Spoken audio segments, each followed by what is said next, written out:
Pernah dengar China sengaja menjebak negara-negara Afrika dengan utang biar bisa menguasai aset mereka? Narasi debt trap diplomasi ini sering banget muncul di media, seolah-olah China punya rencana jahat untuk mengkolonisasi Afrika lewat pinjaman. Tapi, apa benar begitu? Atau ini cuma mitos yang sengaja diciptakan untuk tujuan tertentu? Yuk, kita bongkar fakta tersembunyi di balik investasi besar China di Afrika. Istilah debt trap diplomasi atau diplomasi jebakan utang pertama kali dipopulerkan oleh seorang analis India pada tahun ke-2017. Gagasannya sederhana, China memberikan pinjaman besar untuk proyek infrastruktur yang sulit dilunasi.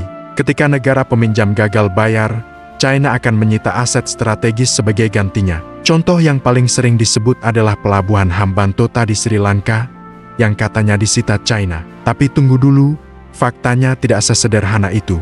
Pelabuhan tersebut tidak disita, melainkan disewakan dalam konsesi bisnis selama 99 tahun kepada perusahaan China untuk menutup kerugian, setelah pemerintah Sri Lanka sendiri yang menawarkannya. Lalu, kenapa sorotan utamanya selalu ke Afrika? Jawabannya simpel, Afrika butuh pembangunan infrastruktur masif. Mereka butuh jalan tol, rel kereta api, pelabuhan, dan pembangkit listrik untuk mendorong ekonomi. Selama ini, pinjaman dari lembaga barat seperti IMF atau Bank Dunia seringkali datang dengan syarat yang rumit, proses yang lama, dan seringkali disertai agenda politik tentang reformasi demokrasi atau hak asasi manusia. China datang dengan pendekatan berbeda, cepat, fokus pada proyek, dan yang terpenting, tanpa campur tangan urusan politik dalam negeri. Tentu saja ini jadi tawaran yang sangat menarik bagi banyak pemimpin Afrika. Investasi China di Afrika memang sangat masif, terutama lewat payung Belt and Road Initiative atau BRI. Bentuknya beragam, mulai dari pembangunan jalan raya di Ethiopia, rel kereta cepat di Kenya, hingga pelabuhan modern di Djibouti. Tapi penting untuk dibedakan, tidak semuanya berbentuk utang. Ada juga investasi langsung, di mana perusahaan China menanamkan modal dan membangun bisnis di sana. Ini bukan pinjaman yang harus dibayar kembali oleh negara. Sekarang, mari kita lihat angkanya. Berapa persen sih sebenarnya utang Afrika ke China? Menurut data dari berbagai lembaga riset internasional, total utang publik eksternal Afrika ke China hanya sekitar 12%. Jauh lebih kecil dibandingkan gabungan utang ke lembaga multilateral seperti Bank Dunia dan IMF, serta utang ke pihak swasta barat dan negara-negara Paris Club. Memang ada negara seperti Angola, Djibouti, dan Zambia yang porsi utang Cinanya cukup besar. Tapi secara keseluruhan, menyebut China sebagai satu-satunya biang keladi krisis utang di Afrika itu jelas berlebihan dan tidak akurat. Pertanyaan besarnya, apakah China pernah benar-benar menyita aset negara saat gagal bayar? Sejauh ini, tidak ada bukti valid yang menunjukkan China pernah menyita aset negara seperti pelabuhan, bandara, atau aset strategis lainnya karena gagal bayar utang. Justru yang sering terjadi adalah renegosiasi dan restrukturisasi utang. China sudah puluhan kali merestrukturisasi utang negara-negara Afrika, entah dengan memperpanjang masa tenor, menurunkan suku bunga, atau bahkan menghapus sebagian utangnya. Ini adalah praktik yang wajar dalam hubungan pinjaman antar negara, bukan skema penyitaan terselubung. Jadi, apa kata para pemimpin Afrika sendiri? Banyak dari mereka yang secara terbuka membantah narasi jebakan utang. Mereka melihat kerja sama dengan China sebagai kemitraan strategis yang saling menguntungkan. Bagi mereka, infrastruktur yang dibangun China adalah kunci untuk membuka potensi ekonomi, menciptakan lapangan kerja, dan meningkatkan konektivitas. Mereka merasa punya pilihan dan kedaulatan untuk menentukan dengan siapa mereka mau bekerja sama, tanpa didikte oleh pihak luar. Bagi mereka, ini bukan soal jebakan, tapi soal kesempatan pembangunan yang selama puluhan tahun tidak mereka dapatkan dari Barat. Tentu saja, kerja sama dengan China bukan tanpa kritik. Ada isu nyata yang perlu diwaspadai. Salah satunya adalah kurangnya transparansi dalam kontrak pinjaman, yang bisa membuka celah untuk korupsi dan salah kelola di tingkat pemerintah lokal. Ada juga kekhawatiran soal dampak lingkungan dan sosial dari proyek-proyek raksasa, serta penggunaan tenaga kerja lokal yang kadang masih minim. Risiko ketergantungan ekonomi jangka panjang juga menjadi pertimbangan serius. Ini adalah kritik yang valid dan harus menjadi perhatian, baik bagi China maupun bagi negara-negara Afrika itu sendiri. Di balik semua ini, kita tidak bisa mengabaikan adanya kepentingan geopolitik. Narasi jebakan utang China seringkali digaungkan oleh negara-negara barat yang melihat pengaruh mereka di Afrika mulai tergerus. Afrika telah menjadi arena persaingan pengaruh antara kekuatan global. Media barat punya peran besar dalam membingkai isu ini, menyoroti sisi negatif investasi China sambil terkadang mengabaikan konteks kebutuhan pembangunan di Afrika atau sejarah hubungan mereka sendiri dengan benua tersebut. Kalau kita bandingkan, pendekatan barat dan China memang sangat berbeda. Pinjaman barat seringkali datang dengan string attached atau syarat-syarat politik, sementara China menawarkan model non-intervensi, fokus murni pada ekonomi dan infrastruktur. Mana yang lebih baik? Jawabannya tergantung siapa yang Anda tanya. Bagi negara yang butuh dana cepat tanpa campur tangan politik, model China lebih menarik. Bagi yang memprioritaskan transparansi dan tata kelola yang baik, mungkin model barat lebih disukai. Pada akhirnya, negara-negara Afrika lah yang punya hak untuk memilih. Jadi, mitos atau realitas? Narasi jebakan utang China jauh lebih rumit dari sekadar konspirasi jahat. Risiko utang itu nyata, tapi itu adalah risiko yang melekat pada setiap pinjaman besar, tidak hanya dari China. Kuncinya bukan pada siapa pemberi pinjaman, melainkan pada bagaimana pemerintah lokal mengelola utang tersebut, seberapa transparan proyeknya, dan apakah proyek itu benar-benar bermanfaat bagi rakyat. Menyalahkan China seorang diri adalah penyederhanaan yang berbahaya dan mengabaikan peran serta tanggung jawab pemerintah Afrika sendiri dalam menentukan nasib mereka. Isu global seperti ini memang tidak pernah hitam putih.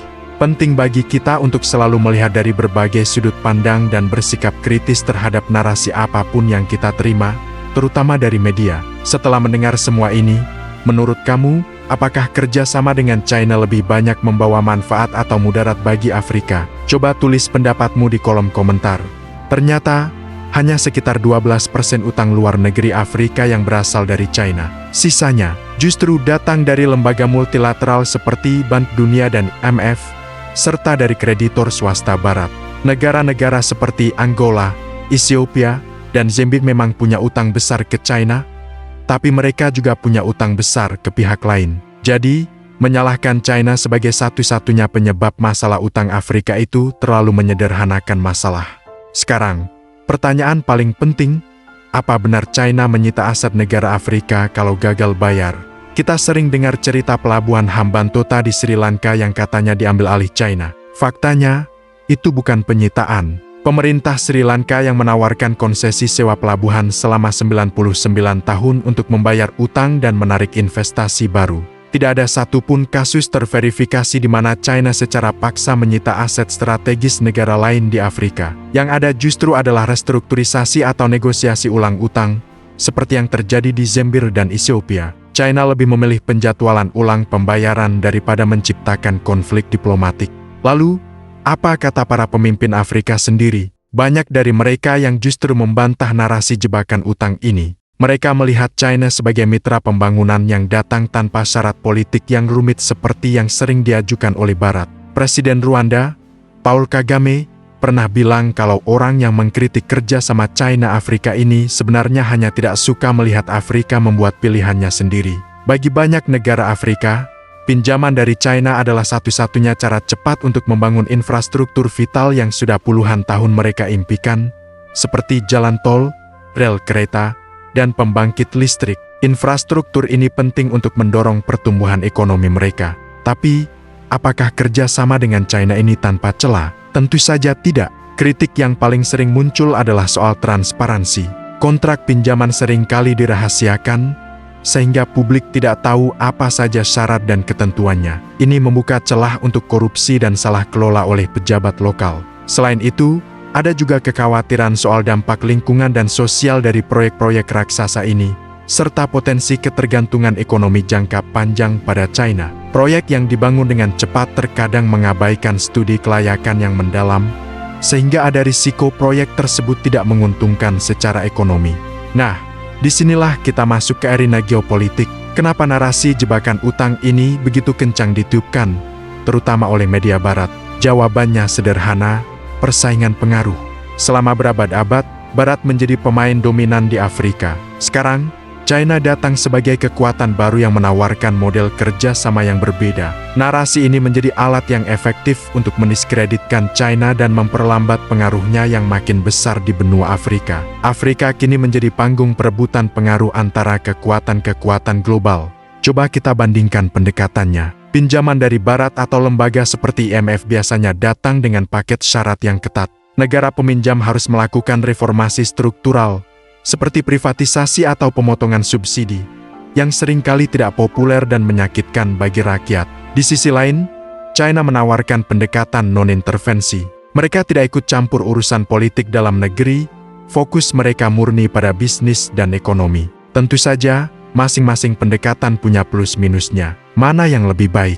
Jawabannya tergantung pada prioritas dan kondisi masing-masing negara Afrika. Jadi, kesimpulannya bagaimana? Mitos atau realitas? Narasi jebakan utang China di Afrika itu jauh lebih kompleks daripada sekadar konspirasi jahat. Bukti menunjukkan tidak ada rencana sistematis dari China untuk menjebak negara-negara Afrika. Namun, risiko utang itu nyata. Risiko ini bukan hanya datang dari China, tapi dari semua pemberi pinjaman. Faktor penentu utamanya bukanlah dari mana uang itu berasal, tetapi bagaimana pemerintah lokal mengelola utang tersebut. Tata kelola yang buruk, korupsi, dan proyek yang tidak direncanakan dengan baik, itulah sumber masalah yang sebenarnya. Kisah ini mengajarkan kita betapa pentingnya untuk melihat sebuah isu global dari berbagai sudut pandang dan tidak menelan mentah-mentah narasi yang disajikan oleh media. Dunia tidak hitam putih.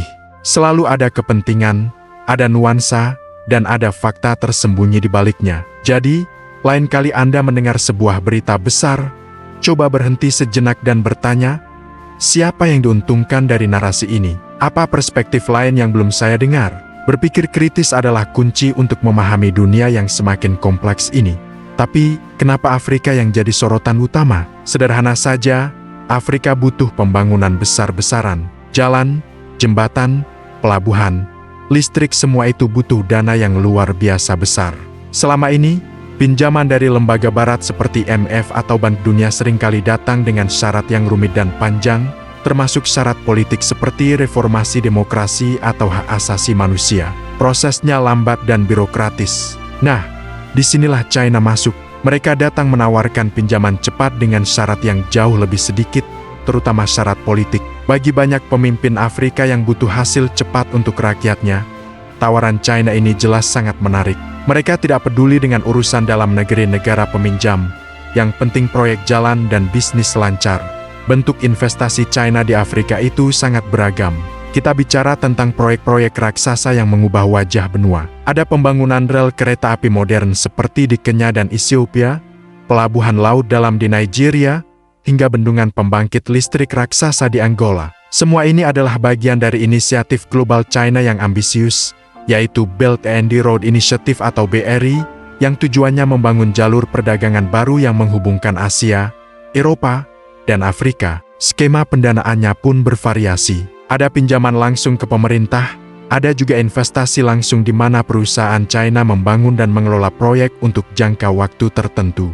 Jadi, tidak semua uang yang datang dari China itu berbentuk utang negara. Sekarang, mari kita bongkar angkanya. Seberapa besar sebenarnya utang Afrika ke China? Kalau kita lihat data dari lembaga riset seperti Chatham House atau Johns Hopkins University, utang Afrika ke China memang besar, tapi seringkali dilebih-lebihkan. Rata-rata, pinjaman dari China hanya menyumbang sekitar 10 hingga 20% dari total utang luar negeri negara-negara Afrika. Sebagian besar utang mereka justru ke lembaga multilateral seperti Bank Dunia, IMF, dan juga ke kreditor swasta dari Barat. Misalnya, negara seperti Angola, Djibouti, dan Zambia memang punya porsi utang yang signifikan ke China. Tapi di banyak negara lain, porsi utang ke China tidak sebesar yang kita kira. Narasi bahwa seluruh Afrika terjerat utang China itu jelas penyederhanaan yang berlebihan. Nah, ini pertanyaan paling krusial. Apakah China benar-benar mengambil alih aset negara jika gagal bayar? Contoh pelabuhan Hambantota di Sri Lanka sering dijadikan bukti utama. Katanya, karena Sri Lanka tidak bisa bayar utang, pelabuhan itu disita dan diserahkan ke perusahaan China selama 99 tahun. Tapi faktanya lebih rumit. Pelabuhan itu tidak disita, melainkan disewakan dalam skema konsesi bisnis untuk membantu Sri Lanka membayar utangnya, bukan hanya utang ke China, tapi juga ke negara lain. Hingga saat ini, belum ada satupun bukti kuat di Afrika di mana China secara paksa menyita aset strategis negara seperti pelabuhan atau bandara karena gagal bayar. Yang terjadi biasanya adalah renegosiasi utang, restrukturisasi, atau perpanjangan masa pembayaran. China lebih tertarik memastikan uangnya kembali daripada mengambil alih aset yang pengelolaannya justru bisa merepotkan mereka. Lalu, bagaimana pandangan pemerintah Afrika sendiri? Kenapa mereka terus bekerja sama dengan China jika memang itu jebakan? Banyak pemimpin Afrika secara terbuka membantah narasi jebakan utang ini. Bagi mereka, kerja sama dengan China adalah pilihan strategis. Mereka melihat China sebagai mitra yang menawarkan pembangunan nyata dan cepat, sesuatu yang tidak mereka dapatkan dari Barat selama puluhan tahun. Presiden Rwanda, Paul Kagame, pernah bilang bahwa China memperlakukan Afrika sebagai mitra yang setara, bukan sebagai masalah yang perlu diperbaiki. Tentu, mereka sadar akan risikonya, tapi keuntungan jangka pendek berupa infrastruktur modern yang bisa mendorong ekonomi seringkali dianggap lebih besar daripada potensi risiko utang di masa depan. Mereka melihatnya sebagai kemitraan, bukan penjajahan gaya baru. Tentu saja, bukan berarti proyek-proyek China ini tanpa celah. Ada banyak kritik yang valid. Salah satu yang terbesar adalah masalah transparansi. Banyak kontrak pinjaman antara China dan negara Afrika yang bersifat rahasia, sehingga publik tidak tahu apa saja syarat dan ketentuannya. Ini membuka celah besar untuk korupsi dan salah kelola. Selain itu, ada juga kekhawatiran tentang dampak lingkungan dan sosial dari proyek-proyek infrastruktur raksasa ini. Penggunaan tenaga kerja lokal juga sering jadi perdebatan, karena beberapa proyek lebih banyak mempekerjakan pekerja dari China. Dan yang paling penting, ada risiko ketergantungan ekonomi jangka panjang. Jika sebuah negara terlalu bergantung pada satu sumber pendanaan, tentu itu tidak sehat secara ekonomi. Di balik semua perdebatan ini, kita tidak bisa mengabaikan adanya kepentingan geopolitik yang besar. Narasi jebakan utang China sangat gencar dipromosikan oleh media dan politisi Barat, terutama Amerika Serikat. Kenapa? Karena Afrika saat ini adalah arena perebutan pengaruh global antara China dan kekuatan Barat. Selama puluhan tahun, Barat punya pengaruh kuat di Afrika. Kini, kehadiran China yang masif mengancam dominasi tersebut. Dengan menggambarkan China sebagai predator ekonomi, Barat berusaha memperingatkan negara-negara Afrika agar tidak terlalu dekat dengan Beijing. Ini adalah bagian dari perang narasi yang lebih besar. Media memainkan peran kunci dalam membentuk opini publik, dan seringkali isu yang kompleks ini disederhanakan menjadi cerita hitam putih antara pahlawan dan penjahat. Mari kita bandingkan sejenak pendekatan China dengan Barat. Pinjaman dari Barat, seperti yang sudah disinggung, seringkali datang dengan tali pengikat politik. Negara peminjam harus melakukan reformasi struktural, memperbaiki tata kelola pemerintahan, atau memenuhi standar hak asasi manusia tertentu. Tujuannya baik, tapi sering dianggap sebagai campur tangan urusan dalam negeri. Sebaliknya, China datang dengan prinsip non-intervensi. Mereka tidak peduli dengan sistem politik atau catatan HAM sebuah negara. Yang penting proyek berjalan dan hubungan ekonomi terjalin. Mana yang lebih menguntungkan bagi Afrika? Jawabannya tidak sederhana. Pendekatan Barat bisa mendorong reformasi positif, tapi lambat. Pendekatan China bisa mempercepat pembangunan, tapi berisiko melanggengkan pemerintahan yang korup dan tidak transparan. Keduanya punya plus dan minus. Jadi, setelah menelusuri semua fakta ini, apakah jebakan utang China di Afrika itu mitos atau realitas? Kesimpulannya, narasi ini adalah penyederhanaan yang berlebihan. Ini bukan konspirasi terencana dari Beijing untuk menjajah Afrika. Risiko utang itu nyata, dan beberapa negara memang berada dalam posisi yang rentan. Tapi, menyebutnya sebagai jebakan seolah-olah negara-negara Afrika adalah korban pasif yang tidak punya pilihan adalah salah. Faktor utamanya justru terletak pada keputusan pemerintah lokal itu sendiri. Tata kelola yang baik, transparansi, dan kemampuan negosiasi dari para pemimpin Afrika lah yang pada akhirnya akan menentukan apakah kerjasama dengan China ini menjadi berkah pembangunan atau kutukan utang. Pada akhirnya, penting bagi kita untuk melihat isu global yang rumit ini dari berbagai sudut pandang. Tidak hanya menelan mentah-mentah apa yang disajikan oleh media. Belajar untuk berpikir kritis dan mencari fakta dari sumber yang beragam akan membantu kita memahami dunia dengan lebih baik. Apa pendapat kalian tentang hal ini? Apakah ini bentuk kemitraan baru atau penjajahan modern? Tulis komentar kalian di bawah. Terima kasih sudah menonton, jangan lupa like, subscribe, dan sampai jumpa di video berikutnya.